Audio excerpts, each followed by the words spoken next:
Bonjour et Boker Tov, nous allons étudier aujourd'hui le Sheni, deuxième montée de Parashat Acharei Kedoshim, dans le cadre du Bet HaMidrash Hillel, Bet HaMidrash fondé à la mémoire du Rav Hillel Pevzner, Zichrono Livracha. Notre étude commence au Perek Tet Zayin, chapitre 16 du livre de Vaïkra, Pasuk Raf E, verset 25.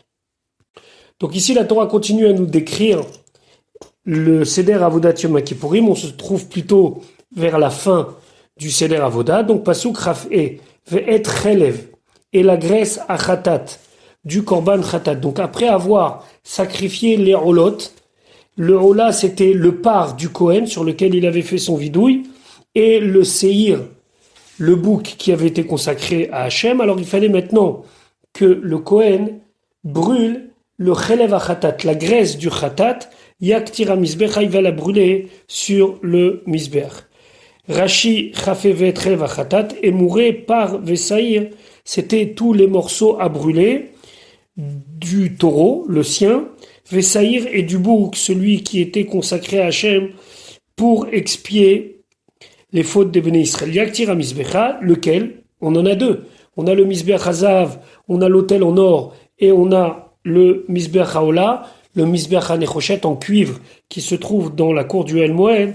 Alors Rachid nous précisait Al Misbech HaChitzon, c'est sur l'autel de l'extérieur des Hilou Bepnimi, parce que concernant l'autel qui est à l'intérieur, c'est-à-dire le Misbech HaZahav, qui était consacré principalement au Ketoret, Ktiv c'est marqué Lo Ta'alu Alav Ketoret Zara, vous ne devez pas faire monter sur lui une Ketoret, un encens Zara autre étranger, Verola, et ni un Korbanola ou Mincha, et ni une oblation. On a vu que on a mis, le Kohen Gadol a mis du sang sur les quatre coins du Misbech Hazav et a aspergé le haut du Misbech Hazav avec quelques gouttes de sang. Mais en aucun cas, le Misbech Hazav, l'autel en or, peut être utilisé pour y brûler des sacrifices. Donc là, le Kohen Gadol brûlera dans le grand Misbech les imorés par Achatat, toutes les parties à brûler du par Achatat. Pasuk Rava, Vea Meshaleach, et celui qui est désigné pour envoyer et Hasaïr la Azazel, le bouc vers la Azazel, Yichabez Begadav, il va laver ses habits, c'est-à-dire les trempes au mikvé, Verachatz et Besaro Bamaim, il va laver son corps dans l'eau, Veacharechen, et après, Yavo El Amachane, il pourra rentrer dans le camp. Alors, lorsqu'il va sortir de Yerushalayim, il va rentrer dans une zone un petit peu désertique qui est appelée dans la Torah Midbar, et il va devoir marcher quelques mètres, voire quelques kilomètres. Je vous invite à étudier la Mishnah Yoma qui le décrit, pour arriver finalement à Eretz Gezerah, cette terre aride où il va jeter le korban. En tout cas, lorsqu'il aura fini cela, Yichabez Begadav, d'abord il devra tremper ses habits, lui-même se trempe au mikvé, et après Yavo El Amachane, c'est seulement après qu'il viendra dans le camp. Pasuk Rav Zayin Vet Parachatat. Maintenant le Parachatat de Aaron, le taureau qui était consacré au korban Chatat. Vet Seir Chatat, et le bouc qui était Chatat pour tout le peuple, Asher Uva et Dama, qu'on a fait amener leur sang, qu'on les a rentrés, les Chaper Bakodesh, pour faire l'expiation dans le Kodesh, c'est-à-dire l'Ifnaï Velifnim, à l'intérieur dans le Kodesh HaKodashim et dans le Echal, Yotzi, les restes devront être sortis, El Michutz Lamachane, à l'extérieur du camp. Il fallait 4 personnes pour porter donc les 2 carcasses du par, qui est un taureau, et du saïr, qui est un bouc, et Sarfou Baesh, et ils seront brûlés dans le feu, et Orotam, leur peau, et Bessaram, et leur chair, et Pircham, on traduit leur fumier, c'est-à-dire toutes les parties qui sont à l'intérieur, Asher Uva et Damam, la Hechal, dans le palais, c'est-à-dire dans le Kodesh, Velifnaï, Velifni, mais à l'intérieur de l'intérieur, ça veut dire dans le Kodesh HaKodashim, c'est quelque chose de l'ordre de l'exceptionnel, où l'on brûlait ces deux, il y avait tout un processus comment on les brûlait, Michutz Lamachane, tout à fait en dehors du camp.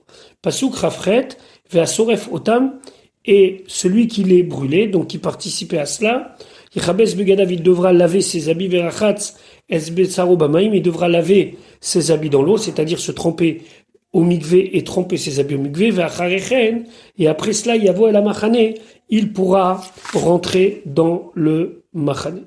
Il pourra rentrer dans le camp. Et ici, ce n'est pas marqué, mais après, le Kohen Gadol devait encore une fois se changer, etc., et finir le Seder Avoda de Yom Kippour. Maintenant, la Torah vient nous préciser qu'il y a le jour de Kippour quelque chose d'extraordinaire, puisque à part le fait que c'est une Avoda qui est faite par le Kohen Gadol au Beth Amikdash, ça nous concerne aussi quelque part, puisque ici la Torah va évoquer le Yom Kippour qui va ressembler au Yom Kippour que nous faisons jusqu'à aujourd'hui. Pasuk Chavtet. Ve'aita lachem, et ce sera pour vous les Chukat Olam, une loi éternelle. Bachodesh Hashevi, le 7e mois. On sait très bien que d'après la Torah, on commence à compter les mois depuis Nissan. Donc le 7e mois, c'est le mois qui aujourd'hui correspond au mois de Tishrei. Be'asor la Chodesh, le 10e jour du mois. Te'anu et nafshotechem. Alors Te'anu, ça veut dire vous allez faire souffrir. Dans les Chumashim en français, c'est traduit vous mortifierez. Et nafshotechem vos âmes, c'est-à-dire vous n'allez pas manger. Vechol melacha, et tout travail l'otaasu, vous allez pas faire. Haezrach, ni celui qui habite Vehager, ni l'étranger, Hagar betochechem, qui habite parmi vous. Donc ça, c'est quelque chose que l'on connaît. Alors Haezrach, c'est quelqu'un qui réside dans la terre d'Israël et qui est né Israël. Et Hagar, Hagar betochechem, qu'on traduit l'étranger, c'est celui qui s'est converti. Pourquoi tout le monde doit respecter ce inouï, cette souffrance de l'âme? Qui va yom hazé, car ce jour-là, donc le 10 Tishri, yechaper alechem, il fera l'expiation sur vous, les taer et trem, pour vous purifier mikol chatotechem, de toutes vos fautes. Lifne Hashem, devant Hashem, titharu, vous serez purifiés. Ça veut dire qu'ici, il y a deux choses. Il y a nettoyer, entre guillemets, la saleté qui s'est accumulée. Et donc ça, c'est la première partie qui bayom azé yechaper alechem. Par contre, pour avoir la purification totale et pour quelque part recommencer à zéro avec une mise à jour et une remise à zéro des compteurs, ça c'est l'ifne Hashem titaharu. C'est devant Hashem que vous allez vous purifier. Il y a un livre qui s'appelle le Sha'ar Tshuva de Rabbeinu Yonah qui explique quelle est la raison pour laquelle on ne doit pas manger Yom Kippour en justifiant cela ki bayom azeh yechaper alechem. Il lui dit que si un homme, le jour de Kippour, il pense à manger, à boire comme chaque jour, alors à ce moment-là, il n'aura pas véritablement le cœur disponible à la Tshuva. Donc c'est la raison pour laquelle Hakadosh Baruch Hu, il a lié le ki bayom azeh yechaper alechem avec le sujet du inouï de la mortification. Pasuk Lamed Alev, Shabbat Shabbaton, c'est un repos Shabbat Shabbaton, c'est-à-dire arrêt total de tout travail, même qui concerne la nourriture, pas comme Yom Tov. Yilachem, ce sera pour vous.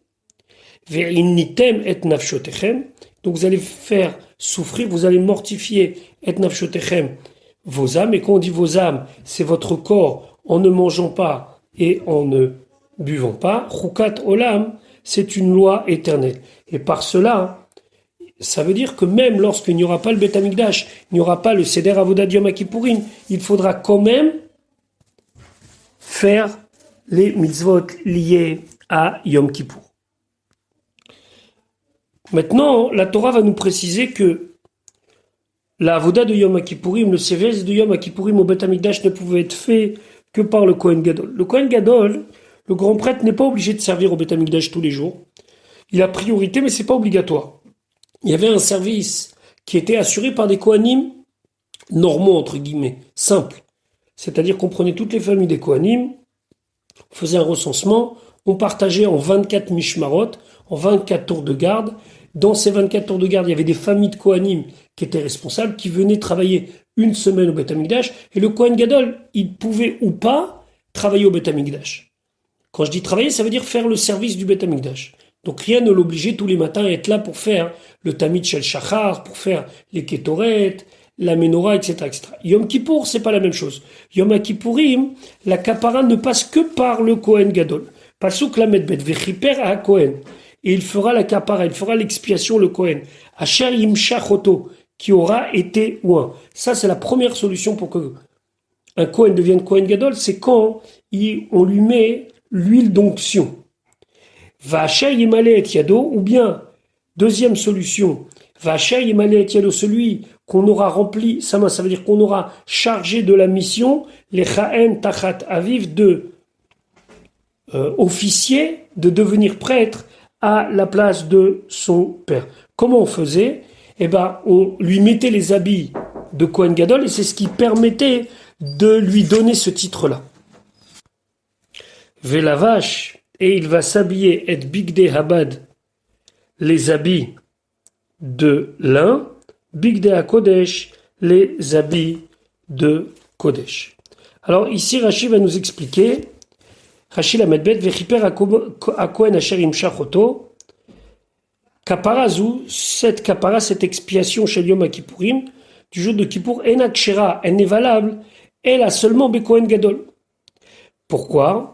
Les fiches Enemra Kol HaParasha Be'Aaron, puisque la paracha a été dite uniquement concernant Aaron, ou Tzrach Lomar, donc on doit nous dire Bekohen Gadol, que ce qu'on a exprimé ici concernant Aaron à Kohen, c'est valable pour tout le Kohen Gadol, Abba Acharav, qui va venir après lui, Sheye Kamo, ou qui sera comme lui. C'est-à-dire, première solution, oint en tant que Kohen Gadol. Deuxième solution, va Asher Yemalet Yado, celui dont on a rempli la main, ça veut dire qu'on a chargé de la mission. Rachid expliquait, Enni Ela Hamashuach Beshemen Amishra. Enni, je n'ai ici pour moi, Ela seulement, Hamashuach, celui qui a été oint, Beshemen Amishra avec l'huile d'onction. Lui, il peut faire le service de Yom Kippourim. Mais Roubé Begadim Minaim, d'où est-ce que je sais que si je n'ai pas la possibilité de nommer la personne, nommer le Kohen Gadol en lui appliquant l'huile d'onction, que on peut aussi le nommer en étant Meroubé Begadim, ça veut dire en lui rajoutant les habits. Talmud Lomar, la Torah dit Va'asher Yemale et Yado, celui dont on a rempli sa main, c'est-à-dire qu'on lui a donné le mandat, entre guillemets, d'être Kohen Gadol. Vehem Kol HaKohanim Agdolim, ce sont tous les grands prêtres chez Amdou qui se sont tenus, donc qui ont succédé Mi-Yoshiyahu Ve'elach, à partir du roi Yoshiyahu, chez Beyamav Nignezat Sluchit Shel Shemen Amishra, puisque comme nous le dit la Gemara, à l'époque de ce roi-là, on a caché la dernière fiole d'huile de Shemen Amishra, d'huile d'onction, et donc lorsqu'on devait nommer un Kohen Gadol, c'était Meroubé Begadim, on simplement lui rajoutait les habits de Kohen Gadol. Les Chaen Tachat Aviv, les Lamed, de là on apprend chez Im Beno Memalet Mekomo, que si son fils du Kohen Gadol remplit sa place, c'est-à-dire qu'il va prendre sa succession, ou Kodem Lechol Adam, il est prioritaire par rapport à tout homme.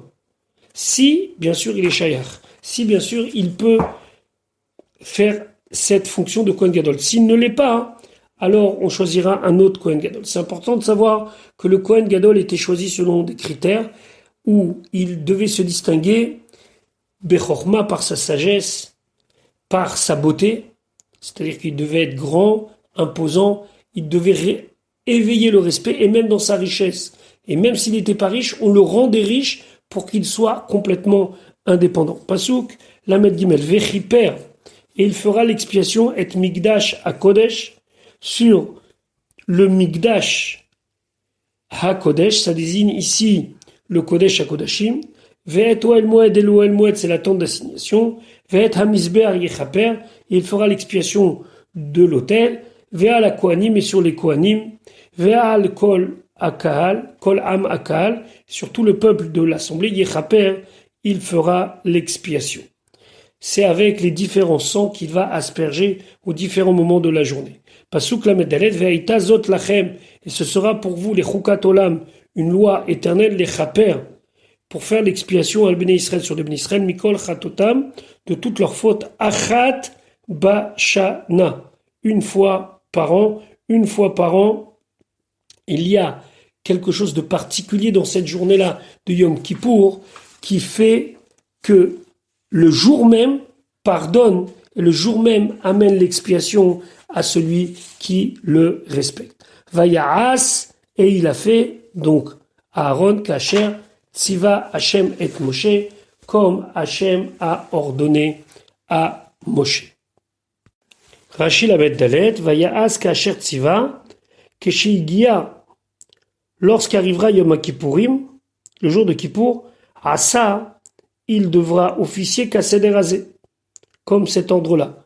Puisque je vous rappelle qu'on est à Haremot, après la mort des deux enfants de Aaron, on est très très loin au niveau des dates de Yom Kippour. Mais lorsque Yom Kippour arrivera, il devra servir comme ça. Ou la guide Shifro Shel Aaron, c'est pour nous dire une qualité d'Aaron, Shelo Haïta Lovshan Ligdulato, il ne mettait ses habits pas que pour sa propre grandeur, et là seulement Kemekayem Zerat Melech, comme quelqu'un qui accomplit le décret du roi et pas plus. Donc il n'était pas question pour lui de trouver de l'orgueil ou de la grandeur dans cela, mais il accomplissait avec soumission ce que Akadosh Baruch Hu lui demandait de faire.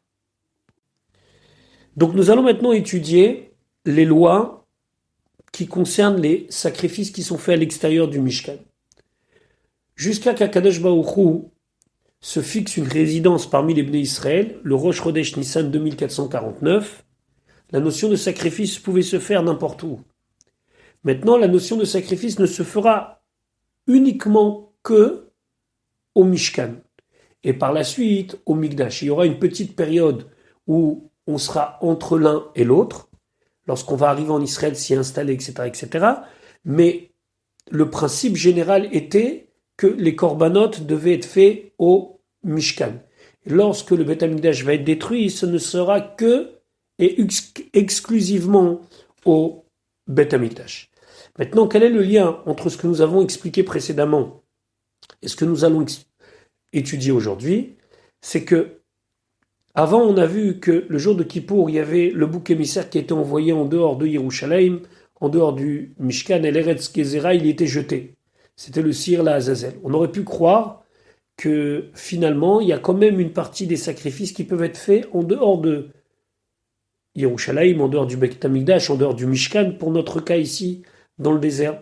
Donc la Torah vient souligner que non, depuis que le Mishkan a été construit, les corbanotes doivent être faits au Mishkan ou au Beit Hamikdash plus tard, et ce Seir la Azazel est une exception. La deuxième chose qu'il faut comprendre, c'est que chronologiquement, nous sommes juste après l'inauguration du Mishkan, puisqu'on est à Haremot, chez Ben Aaron, on est après la mort des deux enfants d'Aaron qui a eu lieu le même jour que l'inauguration. Et on sait que ce jour-là, le jour du Rosh Chodesh Nissan 2449, il a été couronné, entre guillemets, par plusieurs choses. Et une des choses, c'est qu'à partir de maintenant, tout sacrifice devait être fait au Mishkan, au sanctuaire. Donc, Pasuk Aleph. Vaïdaber, Hachem, il a parlé, El Moshe, à Moshe les morts en disant. Pasuk Bet, Daber, El Aaron, parle à Aaron, Ve'el Banav et à ses enfants, puisqu'ils sont responsables des korbanot, Ve'el Kol Bene Israël, et à tout Bene Israël qui amène un korban, vers Martha Alem, et tu leur diras, Ze Hadavar, c'est la chose, la parole, Asher, Tziva Hachem, que Hachem a ordonné, les morts en disant. Donc, Rachamim du Mosé ici apprend que Moshe Rabbeinu, lorsqu'il répétait la parole d'Hachem, d'abord il dit répétait mot à mot, et après il expliquait. Pasuk Gimel. Ish, un homme mibet Israël de la maison d'Israël à la Asher Ishrat, qui fera la shrita, qui égorgera Shor, un bœuf, au Cheves ou un mouton, au Hez ou une chèvre, Bamachane dans le camp, au Asher Ishrat ou bien celui qui fera la shrita, qui égorgera Michutz la Machane en dehors du camp. Alors de quoi on parle? On parle simplement d'égorger une bête. Mais de quelle sorte de bête on parle? Les bêtes que nous allons consommer ou bien des bêtes qui étaient consacrées au Beit Hamikdash? Rashi, Gimel, Asher Ishrat Shor Keves, celui qui égorgera un bœuf ou un mouton. Bemugdashim Hakatuv Medaber. Bemugdashim, ce sont des offrandes saintes. le pasouk nous parle ici. Chez Neymar, comme c'est marqué, les hakriv korban. On le verra dans le pasouk d'Alet, dans le verset 4. Là-bas, c'est stipulé que l'intention qu'a la personne lorsqu'il fait cette shrita, lorsqu'il égorge cette bête, c'est les hakriv korban, c'est de l'approcher en tant que korban. Et puisque il est en dehors du migdash, c'est interdit. Bamachane, c'est où Bamachane, c'est chutz la hazara, c'est en dehors du parvis du Bet HaMikdash. Alors, quelles sont les conséquences de son acte? Pasuk dalet ve'el petach Ohel Moed, et à la porte du Ohel Moed, donc c'est la cour du Mishkan, lo heviu. Lo heviu, il l'a pas amené. Ça veut dire qu'il n'a pas amené son korban, les hakriv, pour le sacrifier korban Hashem comme sacrifice pour Dieu, sur le Mizbeach, qui se trouve l'ifne Mishkan Hashem, devant le Mishkan Hashem. On parle du Mizbeach Haola, du grand Mizbeach, sur lequel on faisait les sacrifices. À ce moment-là, Dam Yechachev, ce sera comme avoir versé du sang. Ce sera Yechachev considéré la Ishaou à cet homme-là, c'est-à-dire que c'est semblable à un meurtre. Dam Shafar, le fait qu'il ait versé ce sang, Venir Khat, et il sera Chayav Karet, donc il sera retranché à Ishaou, cet homme-là, Mikerev Amo, de son peuple. Donc là, ici, on compare le fait de faire des sacrifices en dehors du Mishkan ou du Bet HaMikdash au meurtre. Rachid expliquait Dam Yechachev, Keshofer Dam Adam, c'est comme celui qui verse le sang d'un homme chez Mitraev Benafsho, qui est Chayav Karet. On parle bien sûr dans le cas où il n'y a pas de témoin, etc. Dam Shafar, il a versé du sang, les rabot et azorek damim bachutz. C'est pour nous dire, même s'il a simplement fait des aspersions à l'extérieur, alors c'est aussi chayav karet. Chayav karet, comme on l'a dit à l'époque, où la personne mourait jeune ou bien Dieu préserve, il perdait ses enfants. Alors pourquoi tout ça? La Torah nous explique. Les man a faim. Asher yavi ou bnei Israël et zifrehem, que les bnei Israël amènent leur sacrifice. Asher emzofrim, qu'ils font comme sacrifice. Al pene asadeh, à la face des champs. Ils avaient encore l'habitude à l'époque de faire des sacrifices partout. Vehevihum, ils devront les amener l'Hachem pour Dieu, mais cette fois-ci que El Petach Ohel Moed, que à la porte du El Moed, El HaKohen au Kohen, Vezavechu Zifre Shelamim l'Hachem, et ils feront des sacrifices pour Dieu, autam ces corbanotes-là, alors c'est uniquement en les amenant au Mishkan, El Petach Ohel Moed, qui seront considérés comme des sacrifices pour Dieu. Et Asherem Zofrim, Asherem Regilim Lisboar, qu'ils avaient l'habitude de faire comme sacrifice en dehors du Mishkan. Maintenant, c'est fini, tout devait être concentré, El Petach Ohel Moed. Pasuk Vav, Vezarak, et donc il va jeter, va faire l'aspersion, HaKohen, le Kohen et Adam, du sang, Al Mizbach Hashem, sur l'autel de Dieu, Petach Ohel Moed, à la porte du Ohel Moed. C'est toujours important de préciser qu'il y a deux autels dans le Mishkan, et ainsi dans le Bet HaMikdash. Un qui se trouve plus à l'intérieur, c'est le Mizbeach Hazav, il est en or, il est pas très grand, et on y fait les kétoret. Et le grand Mizbeach, il y a une pente pour y monter, qui est très grand, qui lui se trouve El Petach Ohel Moed, ça veut dire devant le Echal, devant le Ohel Moed. Et c'est là-bas qu'on fait les sacrifices. Vehiktir, et il va faire brûler, donc le Kohen, Hachelev, la graisse, les Riach Nechoach Lachem, pour une odeur agréable pour Dieu. Maintenant, Velo, Pasuk Zayin, Velo Izbechu, ils ne devront pas faire encore de sacrifice, Od encore, Et Zifrehem, de leur sacrifice, la Seirim, ici, ça désigne les Shedim, donc les esprits maléfiques, Asher Hem Zonim Acharem, qu'ils ont l'habitude de suivre. Chukat Olam, c'est une loi éternelle, Tiezot Lahem, sera pour eux, les Dorotam, pour toute leur génération. Rachid expliquait la Seirim, la Shedim, pour les mauvais esprits, que mot comme c'est marqué dans Ishaya, où Seirim, Irakedu Sham, et où Seirim là-bas désigne des Shindalet, des mauvais esprits. Alors, sur le mot Seirim, on a l'habitude de de ne pas traduire Seirim par des mauvais esprits. Alors Rabbeinu Bechaye amène deux pistes. Et parmi les deux pistes qu'il amène, il y en a une qui est très intéressante. Il dit que Seirim, c'est du mot Seharot, les cheveux, que lorsque quelqu'un voit des démons, des Shedim, des Shindalet, alors ses cheveux se dressent, il a peur. Donc c'est pour ça qu'on appelle Seirim. Il y a d'autres raisons, mais ça c'est une des explications un petit peu intéressantes sur le mot Seirim.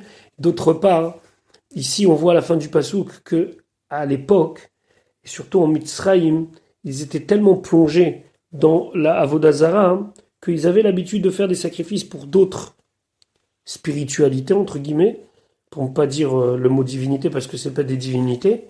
Et donc là, la Torah elle doit complètement déraciner cette possibilité-là. C'est la raison pour laquelle la Torah est très dure sur le fait qu'aucun sacrifice ne devait être fait en dehors de la zone du Mishkan ou du Beth Amikdash, même si avec l'histoire il y aura quelques exceptions, comme par exemple Eliyahu Hanavi qui a fait un korban, un sacrifice sur le mont Carmel, mais c'était d'ordre exceptionnel, c'est ce qu'on appelle et la asot lachem efer ou toratecha, qu'il y a des moments exceptionnels comme ça où uniquement le Navi peut prendre cette décision. Reste que jusqu'à aujourd'hui, la règle est en place, on ne fait pas de korbanot en dehors de l'endroit où ça a été réservé. Et aujourd'hui, c'est Yerushalayim sur le Harabaïd que Be'ezrat Hashem, nous puissions très très vite voir la reconstruction du temple.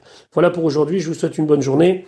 Be'ezrat Hashem, à demain pour la suite de notre étude.